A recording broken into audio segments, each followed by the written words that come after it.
Manila Broadcasting Company. DZRH, a proud member of MBC Media Group. 4 na minuto na makalipas sa alas 4 ng umaga. DZRH, magandang umaga Pilipinas sa DZRH Radio, DZRH TV at DZRH Online. Kasama si Kuya Angelo Palmones. Magandang umaga Pilipinas. Martes na tayo ngayon, 25 ng Marso 2025. Sa ulo ng ating mga balita, Day 1 ng transport strike, hindi ramdam ng mga commuter. Pero face-to-face classes sa ilang paaralan, suspendido pa rin. BP Inday Sara, binalaan ng ama na magiging ninoy kapag umuwi ng Pilipinas. Malacanang bumuelta. Duterte kinumpara kay Hitler at hindi kay Ninoy. Operasyon ng MRT3 sa gabi pinalawig ng 1 oras simula kahapon. Pulis na may kasong rape arestado sa pagdaan sa EDSA busway. Amihan patuloy na humihina, mas mainit na panahon, asahan simula ngayong linggo. Magandang umaga, Pilipinas! Kasama natin ang buong radyo natin, FM Nationwide, ang ating action radio station sa Luzon, Visayas at Mindanao, 91.7 BNFM Radio sa Cebu at 94.3 FM sa Jensen. Sa detalye ng ating mga balita, asahan nga mas mainit na panahon sa susunod na araw dahil bahagya ng humina ang northeast monsoon o amihan. Habang umiiral naman ang easterlies na magdadala ng maalinsangang panahon sa malaking bahagi ng bansa. Ayon kay Rhea Torres na pag-asa, ang epekto ng amihan ay unti-unting humihina, ngunit ramdam pa rin sa ilang mga lalawigan, kasama ho ng Ilocos Region, Cordillera Administrative Region at Cagayan Valley sa susunod na 24 oras. Sinabi ni Torres na ang Intertropical Convergence Zone ang siya namang magdadala ng kalat-kalat na mga pag-ulan sa Davao Region, Zamboanga Peninsula, Soxargen at Bangsamoro Autonomous Region in Muslim Mindanao. Ang easterlies naman ang siya magdadala ng maulap na kalangitan at kalat-kalat na pag-ulan sa Bicol Region, Western Visayas, Northern Samar, Southern Samar, Samar, Romblon at Palawan. Samantala, 2 lugar naman ang makakaranas ng danger level ng heat index ngayong Martes. Ito yung Dagupan City sa Pangasinan na posibleng makaranas na hanggang 43 degrees Celsius na damang init. At saka yung CBSUA sa Pili, Camarines Sur, 42 degrees Celsius ang mararamdamang heat index. Arestado ang isang puganteng police officer matapos na dumaan sa EDSA busway sa bahagi ng Main Avenue, Cubao, Quezon City. Ang naturang pulis ay 9 na taon na palang nagtatago dahil sa kinakaharap na kasong rape noong 2016. Sa ulat ng DOTR SAIC, sumisigaw pa ito na siya ay isang pulis nga. Namparahin siya ng mga enforcer at nagtangkapan tumakas nang siya ay lapitan na. Agad nakipag-ugnayan ang DOTR SAIC sa Criminal Investigation and Detection Group at doon nakalkal ang kanyang record. Sa bisa ng arrest warrant, diniretso ang suspect sa tanggapan ng CIDG sa Campo Crame at kinumpiska na rin ng SAIC ang kanyang lisensya. Magandang umaga, Pilipinas! Nasawi naman ang isang 3 taong gulang na bata habang 7 ang sugatan sa sunog na sumiklab sa isang residential area. Ito'y sa Mandaluyong City, Lunes ng umaga. Ayon sa Bureau of Fire Protection, nagsimula ang sunog bandang alas 6 ng umaga sa J.P. Rizal Street, Barangay Namayan. Itinaas ang sunog sa ikalawang alarma bandang alas 6:53. Idineklarang under control alas 8:18 na ng umaga. Sa inisyal na report, nasa 9 na pamilya o tambas ito ng 21 katao ang apektado ng sunog. Nagpapatuloy pang investigasyon ng maturidad para matukoy ang pinagmula ng apoy. Pero sa inisyal na report ng Eastern Police District, tinatayang aabot naman sa 3 milyong piso ang halaga ng pinsala. 8 tripulanteng Chinese ang misteryosong nawala sa isang oras bago ang inspeksyon ng kanilang barko nang dumang ito sa Manila Anchorage area.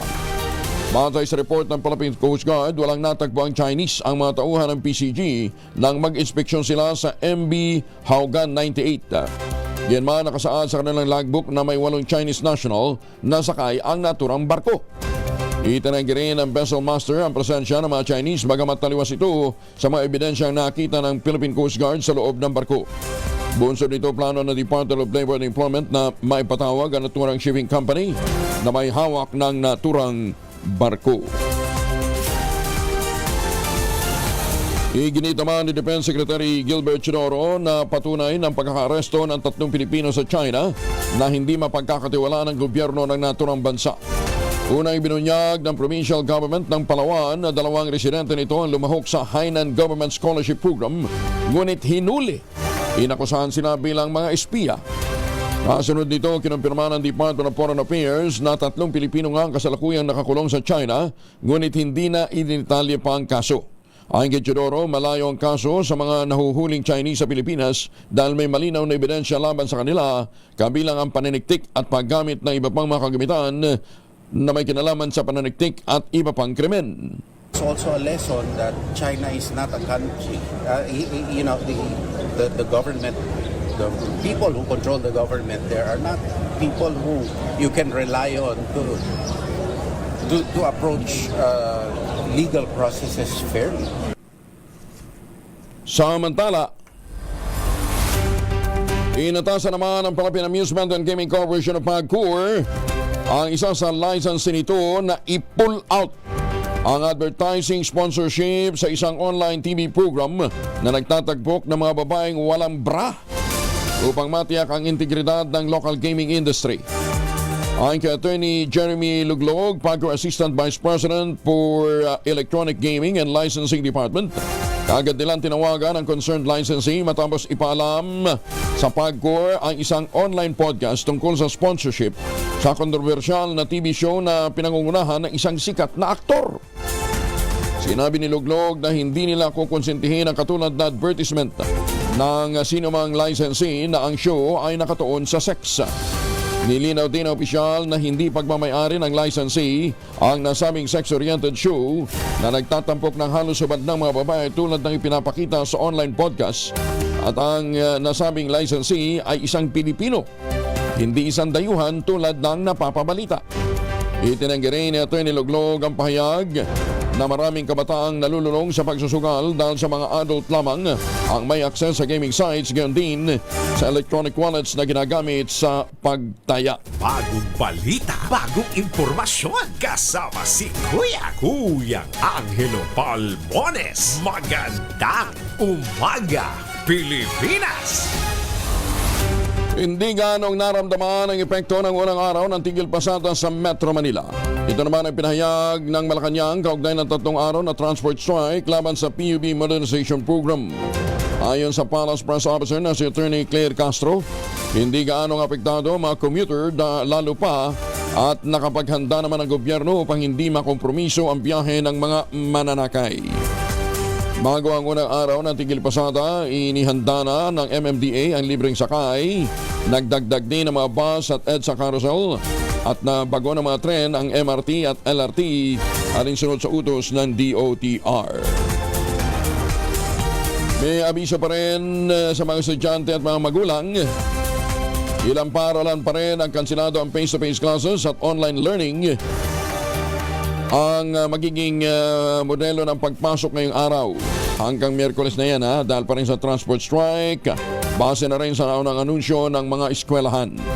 Kabilang dito ang mga sumusunod, yung Cavite State University Main Campus, De La Salle University Manila at Laguna Campus, Manuel L. Quezon University, Philippine College of Criminology, Trinity University of Asia, University of East Caloocan at Manila Campus. Sa University of the Philippines Diliman, pinapayuhan ang mga faculty member mag-online learning muna. Depende na lamang kung may exam o proyekto ang estudyante o kaya kinakailangan ang face-to-face classes. Sa Bulacan naman, distance learning muna ang lahat ng antas ng pribado at publikong paaralan hanggang bukas Miyerkules. Ang School of Holy Spirit sa Quezon City, online learning din hanggang ngayong Martes. Pinayuhan ng Malacanang ang isang transport group na isalang-alang ang kapakanan ng mga commuter na apektado ng 3 araw na transport strike. Ayon kay PCO Undersecretary Claire Castro, mas makabubuting makapagdialogo muna ang mga jeepney driver at operator kay Transportation Secretary Vince Dizon para idulog ang kanilang panawagan. Kasabay nito, sinabi ni Castro, patuloy naman pinag-aaralan ng gobyerno ang datos na nagpapakitang 43% pa lamang ng mga PUB franchise holder ang napag-consolidate sa ilalim ng Public Utility Vehicle Modernization Program. Tiniyak naman ng Malacanang nakahanda ang pamahalaan na magbigay ng alternatibong transportasyon upang matulungan ang mga pasaherong maabala ng tigil pasada. Alalahanin po natin, ang mga commuters ay inosente po at nalalagay lamang po sa gitna. Ang nais po ni Secretary Vince Dizon ay mag-usap po at ibigay nila sa bagong liderato po ng DOTR kung ano po yun ninanais nila. Sana wag na po nating madamay ang mga commuters dito. Nagtipo naman sa tanggapan ng Land Transportation, Franchising and Regulatory Board sa Quezon City ang 5 transport group na tinawag ang kanilang sariling Enormous 5. Ito'y bilang pagsuporta sa Public Transport Modernization Program kasabay ng isinasagawang transport strike na pagtutol naman sa nasabing programa. Kabilang sa Enormous 5 ang grupong Pasang Mazda, Altodap, Acto, Busina at Kuroda. Para kay Pasang Mazda National President Obert Martin, mas mainam nang makipag-ugnayan sa transportation agencies upang hindi maapektuhan ng mga commuter sa tigil pasada. Samantala, pinasalamatan naman ni LTFRB Chairperson Chopin Aguadis ang mga sumusuporta sa programa para sa mas maayos na transportation sector. Nagdagdag ng tigisang tren ang LRT1 at MRT3 imalapan kahapon na March 24 bilang tugon sa umiiral na transport strike. Bukod pa ito sa pagpapalawig din ng operasyon ng MRT3 ng 1 oras kung saan mananatiling bukas ang serbisyo nito ng lagpas alas 10 ng gabi. Ayon kay Transportation Secretary Vince Dizon, layunin nito na matiyak na may sapat na transportasyon para sa mga pasahero sa kabila ng posibleng abala na dulot naman ng tigil pasada. At sa mga susunod na araw, titignan natin kung anong epekto. Nagsabi na rin ako kay Undersecretary Steve Pastor na magdagdag na rin ang mga buses sa ating sa busway carousel. So, kaya ginagawa natin lahat para hindi ma-abere ang mga kababayan natin. Magandang umaga, Pilipinas! Tuloy-tuloy ang pagpapatupad ng Public Utility Vehicle Modernization Program sa kabila ng patuloy na issue hinggil dito. Ito naman ang binigyan diin ni LTFRB Chairman Chopin Aguadis III kasunod ng naging pagtitipon ng 5 pangunahing transport group sa harap ng tanggapan ng LTFRB upang ipakita ang suporta sa programa. Wala na po ako makitang dahilan para hindi na po ituloy at dire-diretso po itong programa.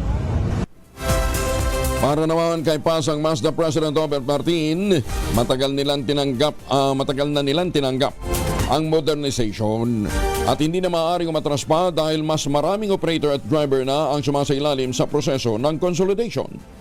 Tayong lahat na nakiisa tumaya sa programa, baka tayo naman ang mag-atlas. Kung pititigil pa ang PTMP at kung paniniwalaan pa yung kabilang grupo na walang ginawa kundi puro perwisyo sa laulangin ng hangin ng transportasyon, palit na rin ang magandang programa ng ating pamahalaan at kami ang kanilang tinutukoy. Inabulaan ng Land Transportation, Franchising and Regulatory Board ang alegasyong pineke nito ang bilang ng mga nagpa-consolidate para sa Public Utility Vehicle Modernization Program. Kapanayam ng programang balansyado ng DCRH nilinaw ni LTFRB spokesperson Attorney Ariel Linton, 86% ay tumutukoy sa dami ng mga nagsumite ng application para sa consolidation. Habang 43% naman ang bilang ng applications mula sa 86 ang natapos na ang proseso. Yun 43%, yun out of the 86%, 43% yun natapos na yung proseso. Ibig sabihin, andon may mga bagong unit na. So, wala pong pineke. No? Okay. Walang pineke, siguro hindi lang po napaliwanag ng mas malinaw. Ipinaliwanag din ni Atty. Inton ang dahilan kung bakit kalahati pa lamang sa 86% ang nagpapakonsolidate ang nakapagtapos na ng kanilang proseso. Yung iba maaga nag-file. Okay. Yung mga nauna. Yan. Kaya natapos na sila. Yung iba, hinintay yung pampitong extension ng deadline saka nag-file. Oo, sinagad nila no hanggang sa deadline, last day. Diba? Opo.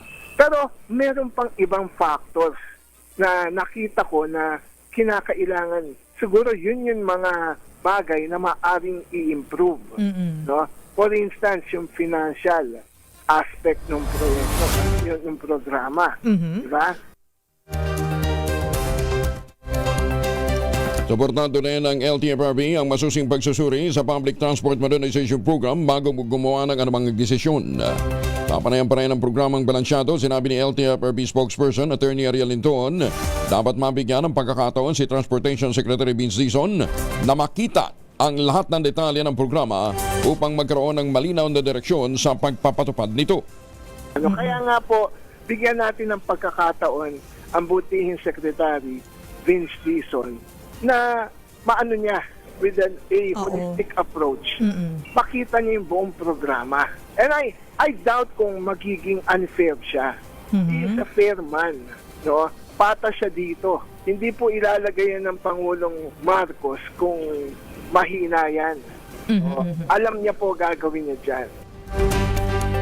Una nang sinabi ni Secretary Dizon na hindi ititigil ang PTMP o Public Transport Modernization Program, ngunit kailangan pa nilang pag-aralan ang sitwasyon upang matiyak na magiging epektibo ang implementasyon ng programa.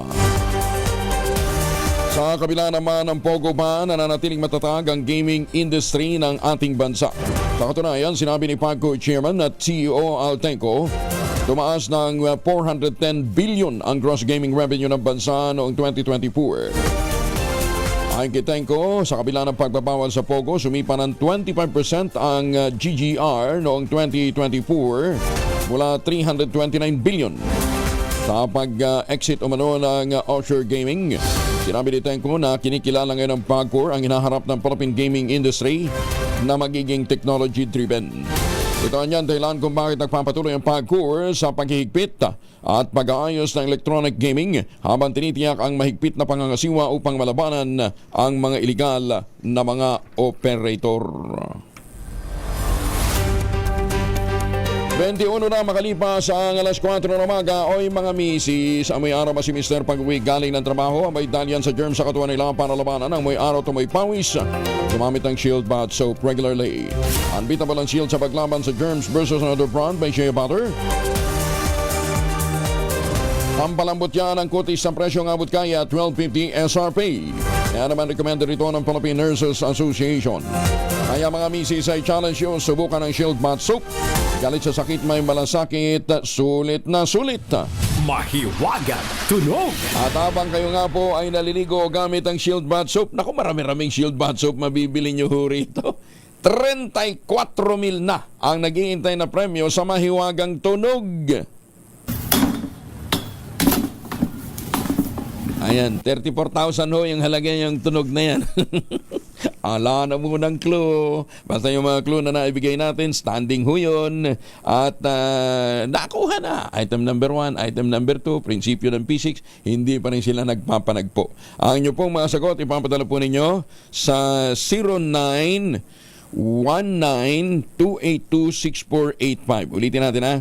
0919-282-6485. Sundin ang tamang format po ng pagtitext. Empty, space, name, slash, address, slash, contact number, slash, at ang inyong sagot. Isang beses lamang po maaaring mag-text sa ating text line gamit ang inyong mobile number. Ulitin po natin. Isang beses lamang po kayo maaaring mag-text sa ating text line gamit ang inyong mobile number. Sa mga sasali online, kinakailangan meron po kayong sharer badge. Ayan ha. Bakit isang beses lamang po? Sabi ko nga ho sa inyo, parang sa Comelec po ito. Hindi ho babasahin ng sistema pagka sumobra ang inyong boto sa balota. Ha? Klaro ha? Klaro, isang beses lamang po. Okay? Baka yung iba kasi tama na yung sagot kaya lang nagpaulit-ulit kayo. Hindi malalaman doon alin ba talaga doon ang inyong tamang sagot o alin ba doon ang inyong unang sagot. Ayan. So, sundin lamang ho yung guidelines ha dahil mahigpit ho dyan ang ating mga lupong tagapagpasya. Kung may nanalo na o wala. Okay. Parang sabi ko nga sa inyo, pag buboto ho kayo ng sa eleksyon, di ba? Kinakailangan decided kayo. Lalong-lalo na sa party list, isa lang boboto nyo doon, di ba? Puntahan nyo yung likod ng balota, nandun yung mahabang listahan ng mga party list. Yan. Hanapin nyo halimbawa, number 72, ang kumadrona party list. Pagka sinade nyo na yun, huwag na kayong mag-shade ng iba pa. Maganda umaga, Pilipinas! Maraming pangarap para sa taong bayan. Ba? Talaga, ha? Ano-ano kaya yung mga pangarap na yan? Didetalye ni Morley Alinio. Morley, good morning. Gising na ang showbiz! Rampa na Pilipinas! Good morning, Kuya Angel!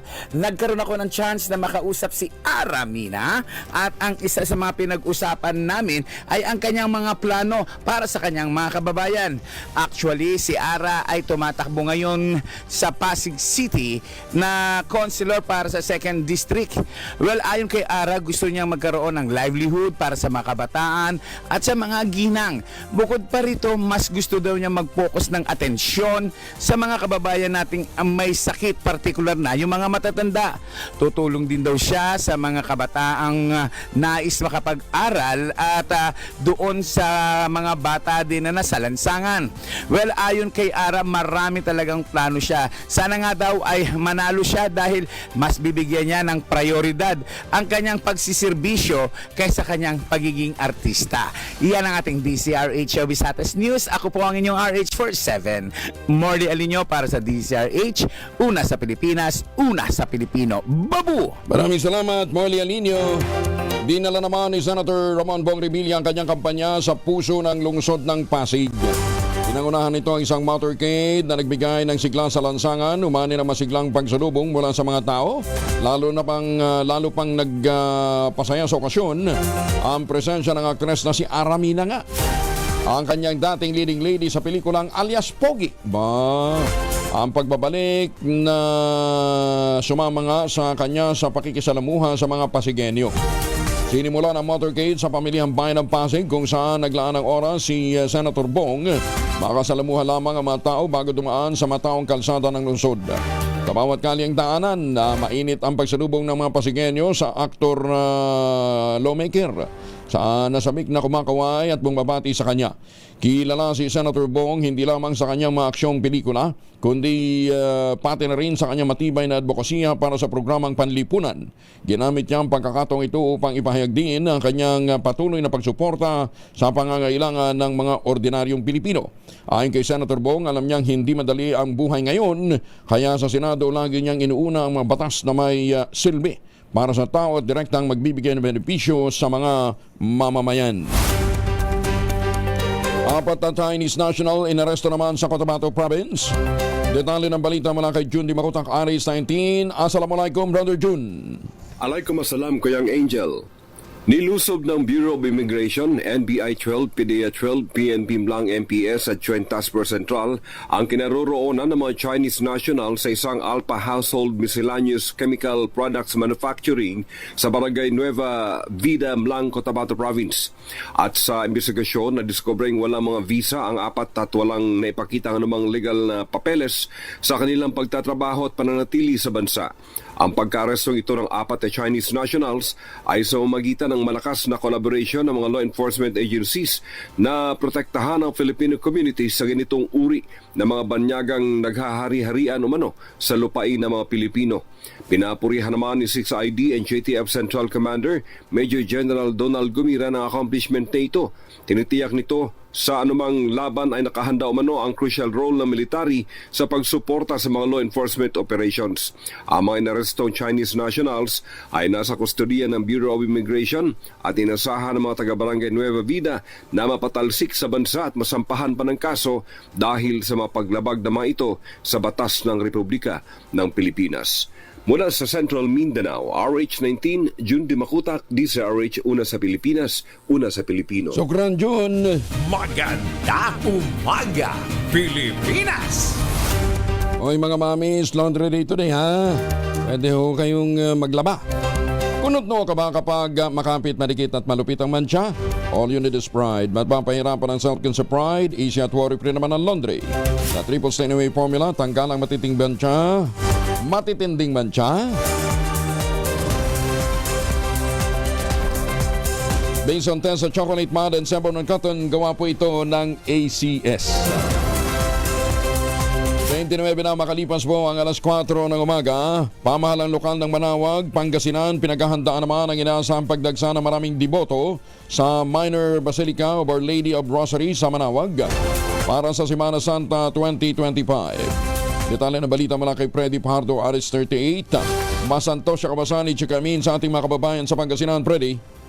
Masanto sa kabosan Kuyang Angel, naghahanda na ang bayan ng Manawag para sa Semana Santa 2025 na inaasahan ng pagdagsa ng libu-libong deboto at turista sa Minor Basilica of Our Lady of the Rosary of Manawag. Ayon kay Manawag Mayor Jeremy Rosario, may tuturing na ang bayan ng Manawag bilang Blessing Capital of the Philippines, number 1 tourist destination religious site sa buong Rehiyong 1. Dagdag pa ng alkalde na patuloy nilang inaayos at pinagaganda ang bayan lalo na sa pagpapalawak ng kakalsadahan dahil kapag maraming deboto at turista ay hindi may iwasan ang trapiko. Sa kanilang tala, umaabot sa higit 7 milyong individual ang bumibisita sa Manawag taon-taon. Kapag sumasapit ang Holy Week, inaasahan ng mahigit na 50,000 bisita kada linggo. Ang PNP ay naglatag na ng programa sa trapiko, pagpapanatili ng kaayusan at katahimikan, maging ang MDRRMO, medical team at Bureau of Fire Protection para sa ilang command post na may kanya-kanyang ambulansya upang tumugon sa biglaang pangangailangan ng mga bisita. May 42 CCTV na kasalukuyang nakakabit sa mga pangunahing lugar sa bayan na balak pang dagdagan ng LGU bago sumapit ang Semana Santa. Ito si Freddy Pahardo, Aris 30, tag-uulat para sa DCRH, una sa Pilipinas, una sa Pilipinas. Maraming salamat, Freddy.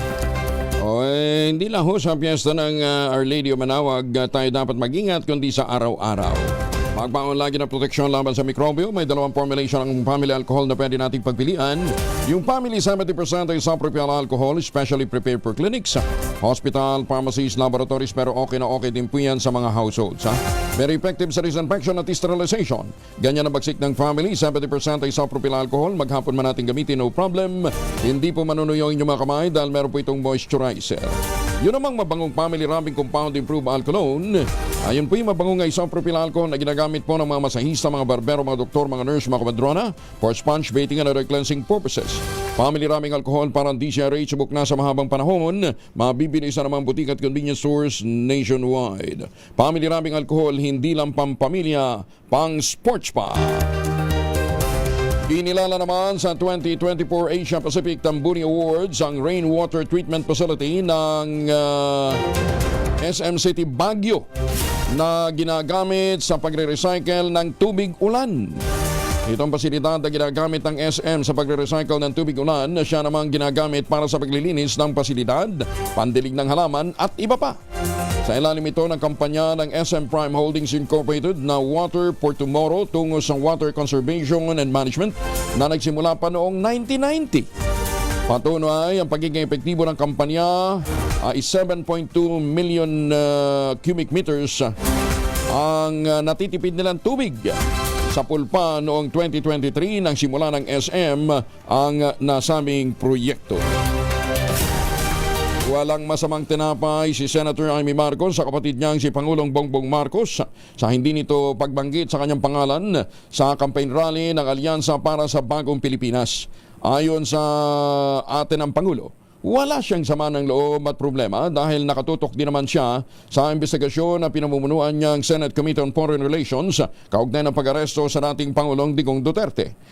Una pa lamang niya ay sinasabi na niya na baka mauwi lamang sa away ang magkabilang panig ng batuhan ng putik sa politika. Kaya pinili niyang magsolo sa darating na midterm elections upang hindi na siya maipit.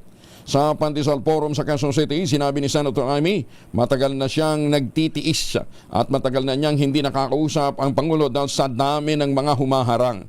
Sa mga pampublikong pagtitipon na lamang niya sila nagkakaroon ng pagkakataong makapag-usap, kaya nahihirapan siya.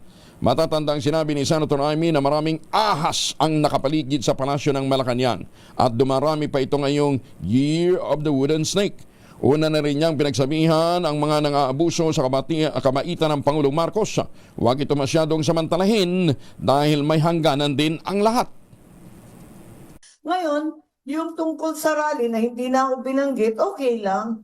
Tiisan tayo, wala tayong magawa. Total, sinabi ko naman mulat sa poll, baka mauwi ito sa away-away ng dalawang panig. Ayoko maipit. Sinabi ko na yun nung umpisa pa. Kaya sabi ko, independent lang ako. Pupunta ako sa rally kung saan barkada ko yung lokal, yung host. Yun ang sabi ko. Yung unang rally sa Ilocos, nagwawala na yung anak kong gobernador. Sumipot ka naman, lakad natin to. Yun, di sumipot ako. At yun nga. Pero yung ibang rally talagang hindi ko na pinupuntahan. Pumunta naman ako. At pinagpilitan.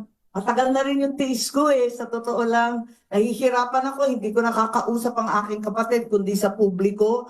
At maraming humaharang. Ay, magandang umaga ho sa mga taga-Ilocos na magnabigat ka na kayo amin sa ating mga kababayan dyan po sa Norte. Hindi pa rin natitinag ang PDP laban senatorial candidate na si Atty. Jimmy Bondoc sa gitna ng kaliwat kanang puna, pagdududa at pangmamaliit sa kanyang kakayahan at maaari pang iambag sa bansa. Kilala si Atty. Bondoc ng marami bilang singer-songwriter at hitmaker ng awiting Let Me Be The One. Ngunit lingid sa kaalaman ng mayoriya, isa siyang abogado, naging lingkod bayan, edukadong Pilipino na mula pa noon ay porsigidong maging boses ng sambayanan. Nagtapos siya ng abogasya sa honor class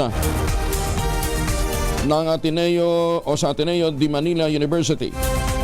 Nag-aral din ang abogasya sa University of the East at matagumpay na naipasa ang bar examinations noong 2023.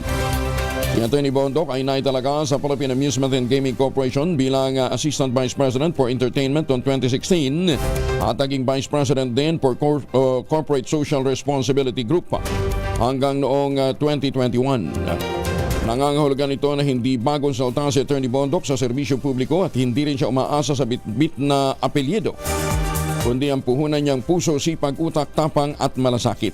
Ayon kay Atty. Bondoc, dala niya sa kanyang kandidatura ang boses ng pinakamaliliit na mga Pilipino, kaya maski ilang ulit siyang maliitin, hindi niya ito ikinaiinis.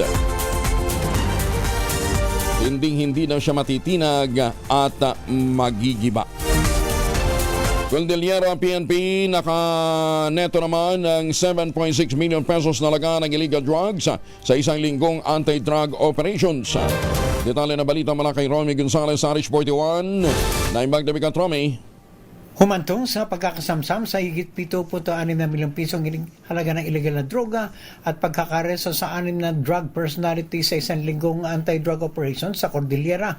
Naglunsad ng 20 anti-drug operations ang mga operatiba ng Cordillera PNP na nagresulta sa pagkakasamsam ng 37,300 fully grown marijuana plants at 29 na gramo ng shabu. Samantala, 6 na individual ang natiklo. 4 sa kanila ay street-level individual at 2 high-value individuals. Ang matagumpay na anti-drug operations sa nasa katuparan sa Benguet na nagresulta sa pagkakasamsam na higit 6.2 milyong piso. Nakumpiska rin sa Kalinga ang ilegal na droga na nagkakalaga ng 1.2 milyong piso kasabay ng pagkakaaresto ng isang drug personality. Sa Ifugao, nasamsam naman ang 102,000 pisong halaga ng legal na droga at pagkakadakip ng isang street-level individual. Ipinatupad naman ng Apayao PNP ang search warrant na nagresulta sa pagkakahuli sa 2 high-value individual at isang street-level individual at pagkakasamsam ng shabu na nagkakalaga ng higit 54,000 piso. Ito si RH41 Romy Gonzalez para sa DZRH. Una sa Pilipinas, una sa Pilipino. Maraming salamat, Romy. Diyos Tegnina. Pinapalakas pa ni Senator Bongo ang pakikipagtulungan sa mga pinuno ng barangay, partikular na sa Pangasinan, kasabay ng pangako ng patuloy na pagsuporta sa grassroots development. Sa isang video message ni Senator Go, adapted sa ng Pangasinan sa mga barangay leader ng San Carlos City at Mangaldan, Kaugnay ito ng pulong ng Liga ng mga Barangay. Binigyan din ito ang kanyang matibay na pangako sa pagbibigay ng kapangyarihan sa lokal na barangay at pagpapabuti ng paghatid ng serbisyo publiko sa grassroots level. Iginit ni Senator Go, naghahangad siyang muling mahalal sa May 12 senatorial elections dahil matutulungan niya ang mga barangay official na ituloy ang kanilang mahalagang papel bilang mga leader ng barangay. Kinilala rin ni Senator Go ang mahalagang kontribusyon sa paghubog na matatag at responsive local governance na pinagkakatiwalaan ng mga tao ang pamunuan ng kanilang barangay tungo sa tunay na pagunlad. Pero hinimok din ni Senator Go ang mga pinuno ng barangay patuloy na magsikap kasabay ng pagtiyak na wala siyang tigil sa magiging suporta, lalo na kung bibigyan siya ng panibagong mandato sa Senado. Umambyo naman si Lanao del Sur First District Representative si Alonto Adjong sa isyu ng 4 na empleyado ng Davao City Civil Registrar's Office kasabay ng paghingi ng sorry sa nilikha nitong confusion o pagkalito. Paglilinaw ni Congressman Adjong, ang 4 na empleyado na kanasuhan sa pag-i-issue ng Peking birth certificate sa mga Chinese national ay mula sa Municipal Civil Registrar ng Santa Cruz, Davao del Sur at hindi sa Davao City. Ginawa ni Adjong ang paglilinaw makaraang sabihin ng local government ng Davao City na walang jurisdiksyon ang Civil Registrar's Office ng lungsod sa birth registration na pinoproseso ng mga local civil register sa mga lungsod at munisipalidad na nasa labas na ng Davao City, kasama na ang mga nasa Davao del Sur. Una rito, nagpahayag ng pagkamahalang kongresista na ang nasabing modus operandi ay maaaring maging bahagi ng mas malawak na pamamaraan na dapat maimbestigahan sa buong bansa, lalo na noong panahon ng Duterte administration na hindi napigilan ang impluensya ng China. Ang Peking mga dokumento ay ginagamit daw sa pag-secure ng pasaporte na posibleng gamitin ng mga dayuhan para magtrabaho ng legal sa Pilipinas. So ang malinaw, hindi po yon sa Davao City kundi Davao del Sur, Santa Cruz, Davao del Sur. Oy, mga suki, 41 na makalipas ang alas 4 ng umaga. Oras na para tayo po naman ay mag-ultabayo. Ano nga bang ultabayo? Ang ultabayo po ay postbiotic with Lactococcus lactis strain plasma. Dumaan po ito sa mahabang clinical trial dyan po sa Japan. At hindi po kwentong gusto kotsero. Hindi po testimonial kundi human clinical trial. Ang bawat kapsula ng ultabayo ay nagtataglay ng 50 billion cells ng Lactococcus lactis strain plasma. Yung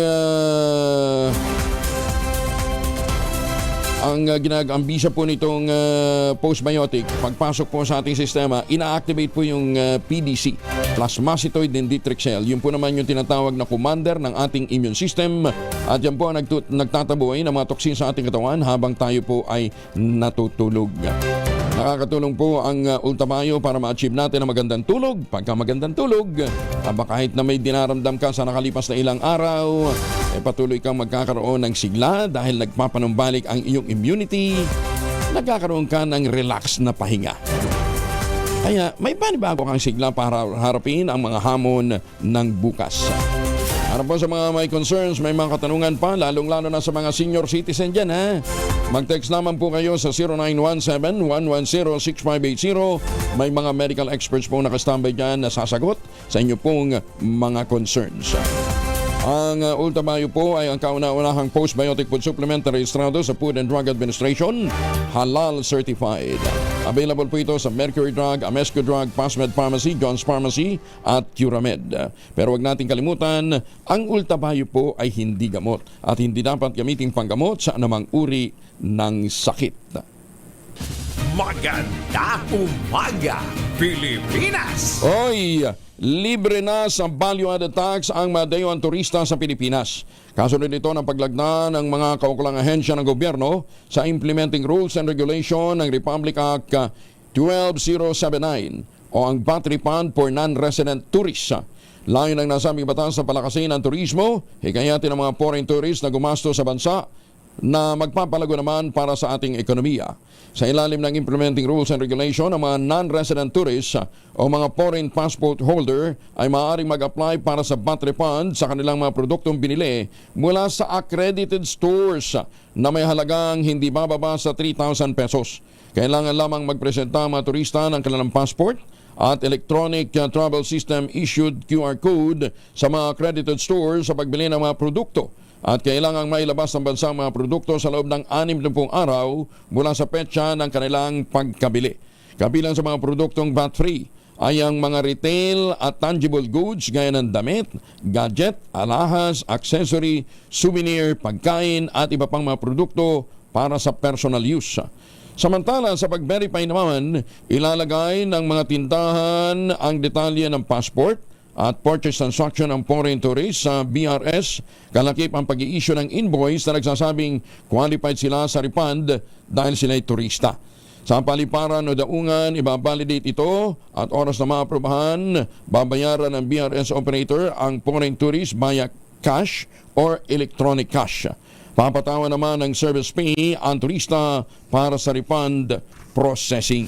Magandang umaga, Pilipinas! Sa ibang bansa, matagal na hong ginagawa yan. O kaya kung bibili ho kayo ng tangerine chocolate dito sa Pilipinas, nako, kaya alam, baka sana may mga display na doon.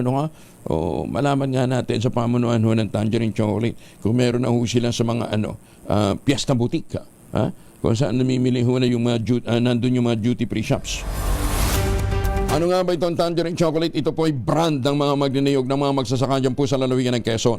Sa tulong po ni Dr. Helen Tan, yung po mga planting material ng kakao galing Davao, hinakot po yan, itinanim po sa ilalim ng mga nyugan. Kaya ngayon, ang mga nagkokopra, ang mga magsasaka, umaasa na rin po sa tangerine chocolate. Yan po yung brand ng kanilang tsokolate. Yan, nagpo-produce sila ng dekalidad na cacao beans, pinaprocess para maging tangerine chocolate. Available sa 0919-095-5935. O dili kaya ma-check ho ninyo yung mahigit 10 variants po ng tangerine chocolate na ang mga raw material ay galing din po sa ani ng mga magsasaka. I-check po ninyo sa tangerinechocolate.ph. Ang sabi nga po ni Dr. Helen Tan, sino bang magmamalasakit sa Pilipino kundi ang kapwa Pilipino? Kaya sa bawat tangkilik natin ng tangerine chocolate, pinalalakas natin ang loob ng ating mga magsasaka, pinalalakas natin ang ating ekonomiya. 46 makalipas ang alas 4, 19 na iligal na iba't ibang barel. Isinuko naman sa Bataan PNP sa pamamagitan ng Revitalize Katok Operation. Detalye ng balita mula kay Danny Kumilang, Aris 37. Danny, good morning.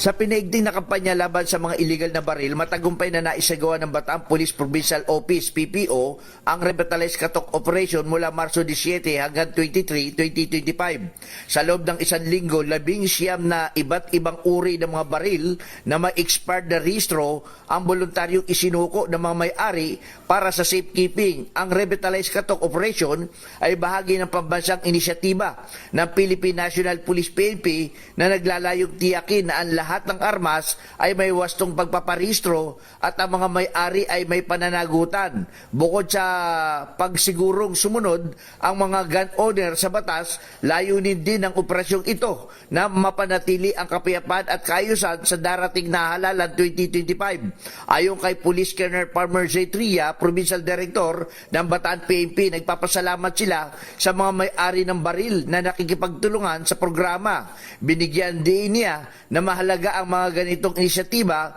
upang maisulong ang responsableng pagmamay-ari ng baril at mapalakas ang seguridad ng publiko. Nananawagan si Colonel Tria sa iba pang may hawak ng mga armas na may hindi na rehistro na makipagtulungan sa PNP para sa kapayapaan at kaligtasan ng lahat.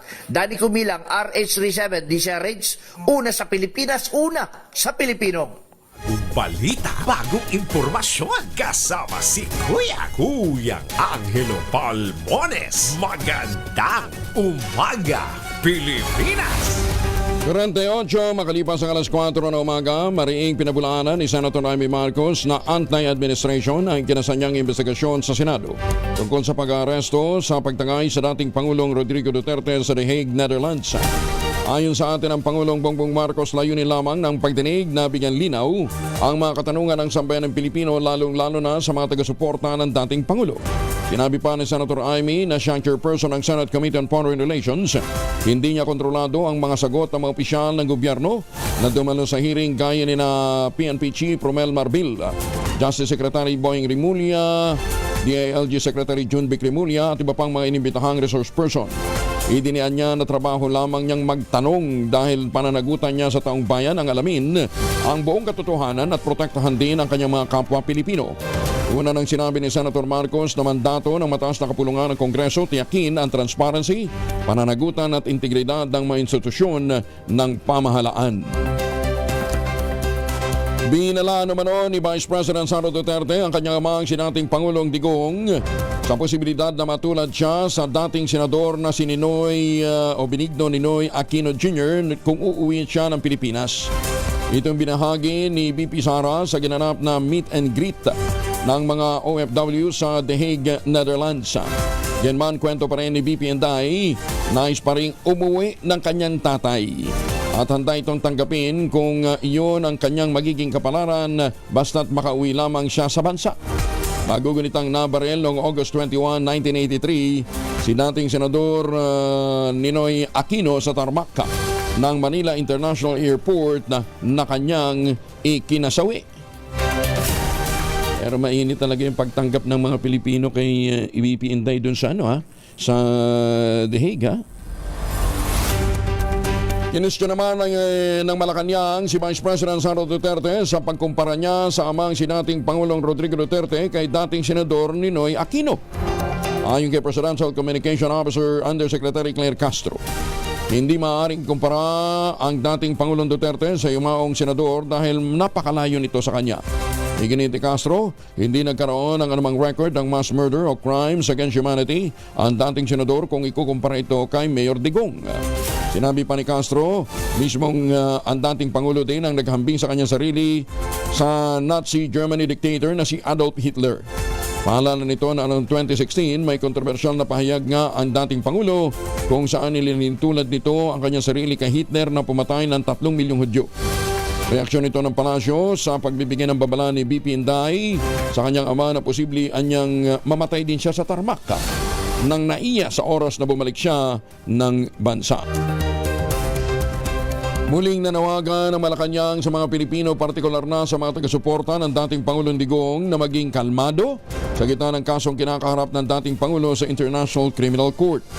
Ginawa ni Undersecretary Claire Castro ang apela kasunod ng pahayag ni Senator Robin Padilla na hinihigpitan ng mga otoridad ang paglapit ng mga supporters ni Mayor Digong sa gusali ng ICC sa The Hague. Iginit naman ni Castro, ipinatutupad lamang ng mga otoridad sa Netherlands ang kanilang batas at nararapat niyang hayaang gumulong ang proseso nito. Manatili po tayo na kalmado. Hinahayaan lang po natin na umandar ang batas at ang hustisya. Kung meron man pong paghihigpit na nagaganap sa bansang Netherlands ay hindi na po ito natin sakop. Ito po ay pinapatupad lamang po siguro ng bansang Netherlands ang kanilang batas doon. Samantala, parami ang mga bansang naglabas ng kanilang travel advisory patungong Estados Unidos sa gitna ng mahigpit na immigration policy ng Trump administration. Sa ulat na dedetain sa US border ang mga biyahero kahit pa merong valid travel visa ang mga ito at walang ginagawang anumang krimen. Kabilang narito ang ilang mga mamamayan ng Germany na nadedetain sa US Customs at kalaunan ay nadideport. Pati na rin ang entrepreneur at Canadian actress na si Jasmine Mooney na naaresto sa southern border at na-detain sa loob ng halos 2 linggo dahil sa umano'y incomplete visa. Bukod pa rito ang naranasan ng isang French scientist na hindi rin pinapasok sa Amerika matapos mabasa ang kanyang text message ng pagpuna sa hakbang ng administrasyon ni Trump sa science program. Umiiwas muna ang Malacanang sa usapin ang hindi pagbanggit ng Pangulong Bongbong Marcos kay Senator Amy Marcos sa campaign rally ng Alyansa ng Bagong Pilipinas sa Cavite at Laguna noong nakarang linggo. Ayon kay PCO Undersecretary Claire Castro, mas mabuting hintayin ang susunod na campaign rally upang matukoy ang posisyon ng Pangulo sa issue. Ipinaubaya na rin ng Malacanang kay Alyansa Campaign Manager Toby Tiangco ang desisyon kung mananatili pa si Senator Amy sa senatorial slate ng administrasyon. Kakasabi lang po sa atin ay maliwanag po ang kanyang sinabi at hintayin na lamang po ang susunod na mga rally para malaman po natin kung ano po ba yung ibig niya talagang sabihin dito. Samantala, sinabi ni Castro na wala pa siyang impormasyon kung nagkausap na ba ang magkapatid matapos na imbestigahan ng komite ni Senator Amy ang pag-aresto kay dating Pangulong Digong. Ay nako, umiinit na talaga ang mga usapin sa politika. Mainit na ang politika. Ang nagdagang solar irrigation project, itatayo naman ng NIA o National Irrigation Administration sa Eastern Visayas. Detalye ng balita mula kay Jimmy Angay-Angay, RH32, maupay nga agad Jimmy. Karagdagan ng mga solar pump irrigation itatayo ng National Irrigation Administration. Ito ang sinabi ni National Irrigation Administration Regional Provision Officer Jean Sara Francisco sa isang panayam. May 5 units ng solar power pump irrigation ang itatayo na mag-susupply ng tubig sa 100 hektarya ng sakahan sa 50 mga magsasaka ang mga kabenepisyo. Itatayo ito sa Barangay Bukid, Las Navas, Northern Samar. Ito ang isang malaking solar irrigation project na solar operated na nagkakalagang 100 milyong piso. Sa siyudad ng Ormoc sa lalawigan ng Leyte, may natapos na rin na irrigation solar pump project na nagsusupply na ngayon ng tubig sa 100 hektarya na sakahan. Sa kasalukuyang may 7 kompleto na solar irrigation project sa Eastern Visayas at 16 naman ang patuloy ang patrabaho. Mula dito sa DYVL Action Radio Tacloban, ito si RH32 Jimmy Angay-Angay para sa DZRH, una sa Pilipinas, una sa Pilipino. Maganda umaga, Pilipinas! Daghang salamat Jimmy Angay-Angay. 55 makalipas ang alas 4 ng umaga, seguridad sa isla ng Boracay dapat lalo pang higpitan ayon naman kay Senator Lito Lapid. Detalye ng balita mula kay Raymond Edpaz, RH28. Raymond, good morning. Hinimok ni Senador Lito Lapid bilang chairman ng Senate Committee on Tourism ang pamahalaan na lalo pang higpitan ang seguridad sa isla ng Boracay. Ito ay kasunod ng nangyaring pagpatay sa isang turista mula sa bansang Slovakia. Sa pakikipagdialogo ni Senator Lapid sa mga miyembro ng Federation of Women Associations in Boracay and Malay o FEWA-BOMA, ipinarating ng mga ito ang kanilang pangamba sa epekto nito sa mga turista sa Boracay, lalo na't magdadagsaan ngayong summer. Ayon kay Desiree Segovia, nais nilang maiparating kay Pangulong Bongbong Marcos ang kanilang kahilingan sa pagitan ni Senador Lapid. Dito binanggit ng senador na dapat lamang na maprotektahan ang karapatan ng mga kababaihan kahit na magtatapos na ang Women's Month. Bilang isa sa mga paunahing may akda ng Magna Carta of Women o Republic Act No. 9710, kabilang sa dapat matiyak sa mga kababaihan ay ang kanilang kaligtasan. Bilang bahagi ng kanyang kampanya sa Western Visayas ay naglibot si Lapid sa Antique, Iloilo at ganoon din sa lalawigan ng Aklan. Ito si RH28, Raymond Adpaz para sa DZRH, una sa Pilipinas, una sa Pilipino. Daghang salamat Raymond. May nga aga kay Desiree Segovia dra sa Boracay. Along ka mo dra. Iimbestigahan na ng Bureau of Internal Revenue BIR ang tax deficiencies ng Wawi Market. Ito po sa Pasay City sa nakalipas na 5 taon. Napagalaman din na bukod pala sa sanitary at occupational permits mula sa lokal na pamahalaan, wala ring updated clearance ang wet market mula sa Department of Environment and Natural Resources at Laguna Lake Development Authority o LLDA. Una rito, kinestyon ng ilang negosyante ang patuloy na pag-ooperate ng Wawi Market sa kabila ng kakulangan ng permit mula sa lokal na pamahalaan. Sinabi ni Attorney Patrick Ligaspi ng Business Processing and Licensing Office, probationary permits lamang ang meron ang nasabing palengke. Inisyo noong pang 2024 sa kondisyon na kailangan itong magsumite ng kinakailangan dokumento sa itinakdang deadline. Ayon sa BPLO, hanggat kulang sa dokumento ang Wawi Market, hindi rin makakapag-issue ang lokal na pamahalaan ng operating permit. Bakit daw yung iba nakakapag-comply? Bakit itong local mo, itong Wawi Market? Hindi. Binigyan din ng LGU na panahon na ang mga negosyante sa Pasay ay sundin ang proseso At katunayan, ang deadline nito hanggang January 20 para makakuha ng business permit. Napagalamang pagmamayari pala ng isang incumbent councilor sa Pasay ang Wawi Market. Hindi naman katuwiran yun. Porkit ikaw ay konsihal, hindi ka na susunod sa mga tamang patakaran. Ganda umaga, Pilipinas! Konsihal na nga dapat nga ikaw na unang sumusunod sa mga alituntunan, ha? Sino bang may-ari niyang Wawi Market na yan, ha? Nagbabala naman si House Committee on Public Accounts Chairman Joseph Stephen Caraps Maduano ng Abang Likod Party List sa mga vloggers at social media influencer na umarap sa pagdinig ng House Tricom nang sa gayon ay hindi sila maharap sa contempt. Lalo na kung atakihin ang komite pagkatapos ng pagdinig. Ito yung pagkatapos ng hearing, inupakan uli yung Tricom. Ipinaalala ni Paduano ang Section 11 ng ating Internal Rules, Paragraph F, na hindi papayagan ang anumang diskusyon o pag-atake, pang-insulto sa pagdinig matapos na isuspende dahil magiging paglabag ito at mapipilitan na i-cite in contempt ang mga gumagawa ng naturang hakbang. Sinabi ni Paduano na nangyari na ito noong pagdinig sa kanyang komite.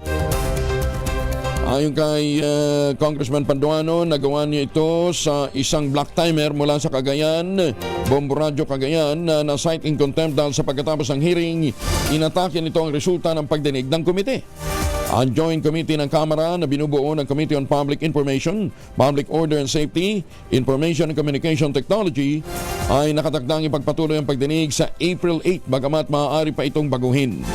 Kung magkakaroon ng pagbabago sa schedule, agad na ipapaalam sa lahat ng inimbitahan ayon kay Surigao del Sur Representative Johnny Pimentel na presiding officer sa pagdinig ng Tricom noong nakalipas na Biyernes.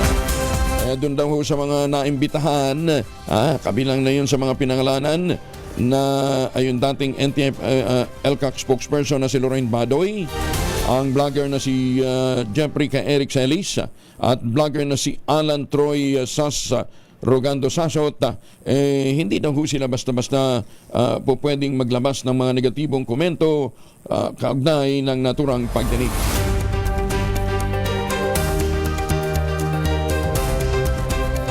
Ay, baka kayo may mga importanteng lakad dito sa Pilipinas, ha? Baka kayo naghahanap din ng magandang investment opportunity. Nandyan pa rin po yung pinakamurang ready for occupancy unit ngayon sa buong housing industry with the easiest term, 5% lamang ang down payment. Ang tinutukoy natin ang mga proyekto ng Westchester Realty dyan po sa Central Luzon, ha? Ito yung pagkakataon nyo matupad ninyong pangarap na mag-aaral ng sariling bahay sa presyong abot kaya.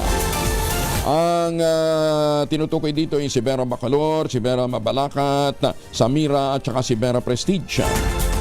Tawag ko kayo sa 0996-501-5555 o dili kayo sa 0947-434-5555 para sa karagdagang impormasyon. Nasa loob po ng township ang simbahan, eskwelahan, palengke, grocery stores, pati munisipyo at iba pang mga amenities. Napakalamit din po nito sa Clark International Airport at Clark Economic Zone.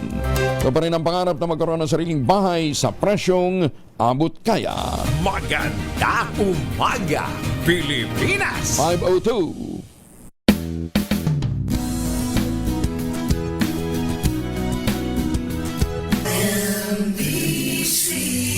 Manila Broadcasting Company. DZRH, a proud member of MBC Media Group.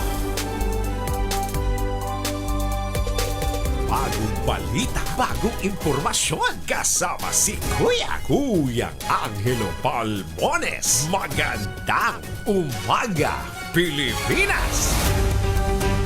Ngayon nga po ay Martes, 25 tayo ng Marso 2025. Alamin muna natin ang magiging liga ng panahon.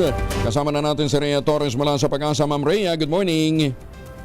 Good morning po, good morning sa ating mga taga-subaybay sa magiging lagay po ng panahon natin ngayong araw. Sa kasalukuyan po ay patuloy pa rin ang epekto ng Intertropical Convergence Zone or ITCZ sa may katimugang bahagi ng Mindanao. At dahil po dito sa ITCZ, mararanasan pa rin po yung maulap na kalangitan sa areas po ng Davao Region, Zamboanga Peninsula, Soc-Sargen at BRMM, at sa mga nabanggit na lugar, posible din po yung mga kalat-kalat mga pagulan, pagkidlat at pagkulog. Samantalang dito po sa Metro Manila, pati na rin po sa nalalabing bahagi ng ating bansa, patuloy pa rin po mararanasan ang maaliwalas na panahon, mainit po lalong-lalo na pagdating ng tanghali, at may mga posibilidad lamang po na mga panandalian o mga biglaang pagbuhos ng ulan, dulot po ng mga thunderstorms na mas madalas pong nararanasan sa hapon o sa gabi. Wala po tayong gale warning o babala sa matataas na mga pag-alon, kaya malaya po mga kalayag ang ating mga kababayan, at wala din po tayong binabantayan na LPA o bagyo sa loob at labas ng ating Philippine Area of Responsibility. Sa mga susunod na araw ay inaasahan po natin na magpapatuloy ang pag-iral ng easterly sa malaking bahagi po ng ating bansa. Kaya asahan natin for this week pati na po sa mga susunod na araw ang mainit na panahon sa malaking bahagi po ng ating kapuluan. Yan naman po latest mula dito sa Pag-asa Weather Forecasting Center. Rhea Torres po, magandang umaga. Maraming salamat si Rhea Torres mula po sa Pag-asa. Samantala, kung kayo po ay may mga transaksyon ngayong araw na ito at kinakailangan natin mag-ingat laban po sa mikrobyo, may dalawang formulation ng family alcohol na pwede nating pagpilian, baunin ho natin para ho sa maghapon. Yung family 70% ay isopropyl alcohol, especially prepared for clinics, hospital, pharmacies, laboratories. Pero okay na okay din po yan sa mga households. Very effective sa disinfection at sterilization.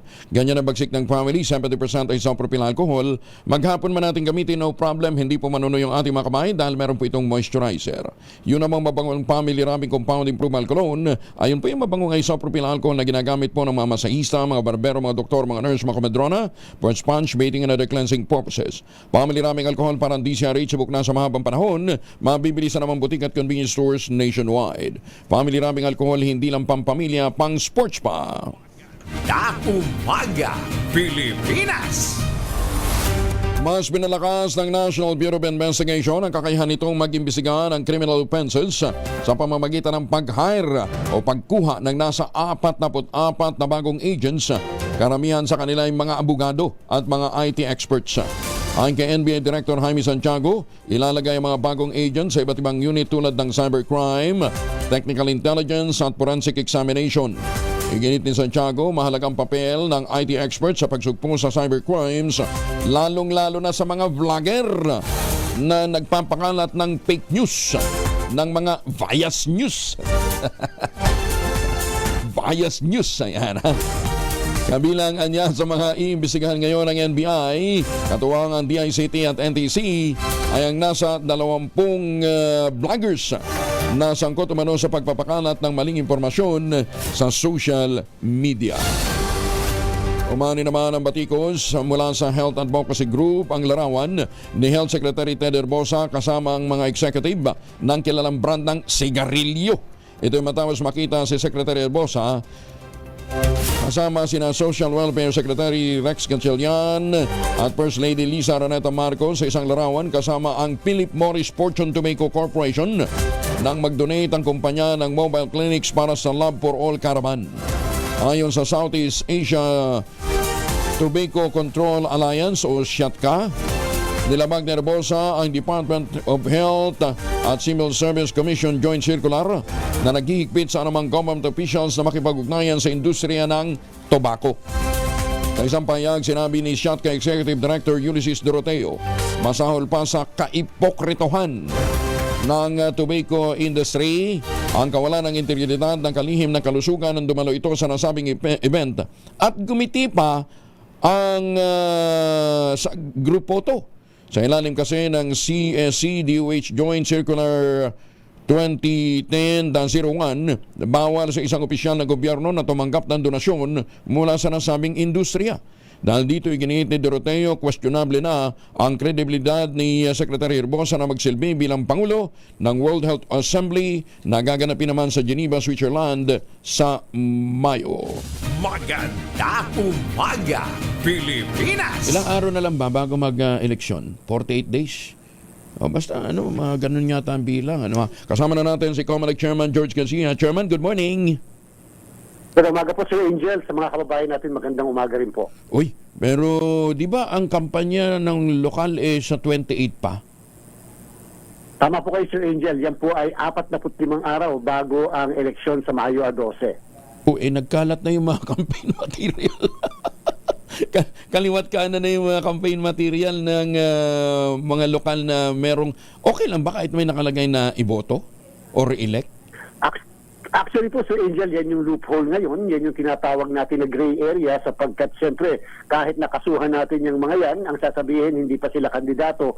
Sila ay aspirants pa lamang at magiging kandidato lamang sila sa March 28. Yan po yung epekto ng desisyon ng Korte Suprema sa Rosalinda Peñera versus the COMELEC. Kaya lamang, Sir Angel, ito pong March 28, kami po magkakaroon ng Grand Backlash Operation sa buong Pilipinas. Kasi nga, itong mga nakarang araw kasi, Sir Angel, kahit nung nagsimula ang kampanyahan noong February 11, hindi po kami makapagtanggal ng mga materials na nakapaskil ng mga local aspirants sapagkat hindi pa nga po sila kandidato. Technically, wala pa kaming jurisdiction. Pero pagpasok ng March 28, dyan po papasok na yung kapangyarihan ng COMELEC patungkol sa mga kandidato sa lokal. Sa Friday pa pala, ngayong weekend palang lilinis ang Metro Manila. Ang titigas ng ulo eh. Pilipinas.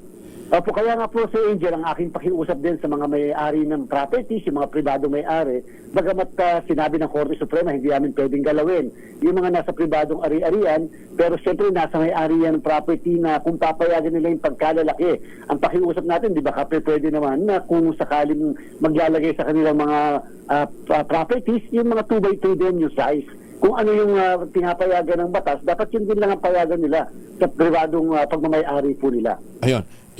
May binabanggit kayo na may window lamang o may panahon lang, may duration lamang yung pagpo-post ng campaign material sa mga billboards, Chairman? Tama po, yung pagitan ay dapat ay 2 buwan lamang simula nung ito ay mailagay at dapat po ay matanggal na ito ng mismong kandidato. At kung hindi po, pwede po siyang maharap sa reklamo sa kaso ng disqualification mula po sa Commission on Elections. Pero paano nyo malalaman na yun yung reckoning date? Ay, yan po ay depende ngayon siyempre sa mga magkakalaban. Lalo pa sa lokal, 1 buwan lamang. Sa national po, 2 buwan naman. Lalo na sa lokal, Sir Angel, dahil yan po medyo mas mainit. At alam natin kung may magre-reklamuhan dyan, ay yung mga magkakalaban din mismo. So, bahala na yung kalaban kung napicturean yan prior to 1 month and therefore, maiko-complain niya po yan dito sa atin. Good luck, Chairman. wala bang pumuti yung buhok niya sa dami ng mga magre-reklamo. Siyempre, yung mga magkakalaban, hindi na mapapayag yan na yung isa lang ang naireklamo, di ba? Magkaliwat ka. Ano po, Sir Angel, talagang ang kampanyahang lokal, dyan nagsisimula ang mas kaguluhan, dyan nagsisimula ang mas medyo violente, dyan nagsisimula yung mas maiinit na balitaktakan sapagkat siyempre, kilala na, alam na kung sino mga magkakalaban, sino ang mga tutuloy na tumakbo sa bawat posisyon. Yung national, hindi masyado yan kasi nga, national ang scope eh. Pero pagka-lokal, yan, medyo asahan po ninyo talagang yung mga supporters lalo. Naku, pagkaiinit. Ilang porsyento ho ba yung walang kalaban ngayon, Chairman? Marami kasing mga governor at saka mayor walang kalaban eh. Madami rin po mga lugar na mga wala po magkakalaban. Ang governors, kung di tayo nagkakamali, 4 po na gobernador ang walang kalaban. At sa mga mayors po, madami rin po. May listahan po kaming ginawa patungkol dyan sa bagay na yan.